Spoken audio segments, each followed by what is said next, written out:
श्री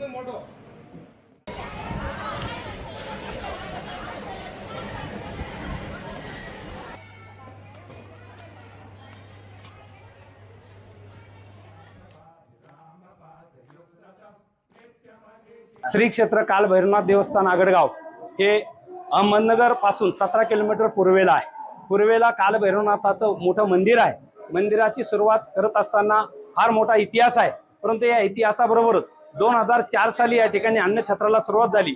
अन्नदान सर्वश्रेष्ठ दान या उक्तीप्रमाणे या ठिकाणी बाजरीची भाकरी, हिरव्या मिरचीचा ठेचा, कांदा लिंबू भात आणि आमटी अशा प्रकारचा महाप्रसाद या ठिकाणी दर रविवारी दिला जातो.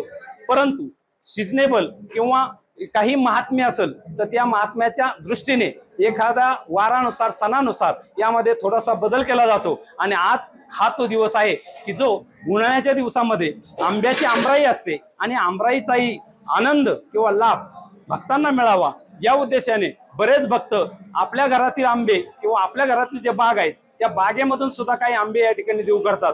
अशा प्रकारचे भक्त सुद्धा या ठिकाणी वाट पाहून असतात की आगडगावच्या अन्नछत्रामध्ये कोणत्या दिवशी आमरस आहे. आणि त्या आमरसाची वाट पाहताना आजचा तो दिवस उजाडला.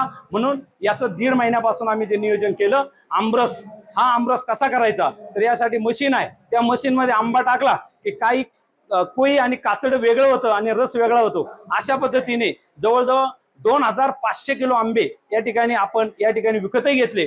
एका व्यापारी आहे त्यांनी 5 कॅरेट या ठिकाणी दिले. काही शेतकऱ्यांनी आज या अशाच भावात म्हणजे त्यांच्या सवलतीप्रमाणे आपल्याला या ठिकाणी दिले.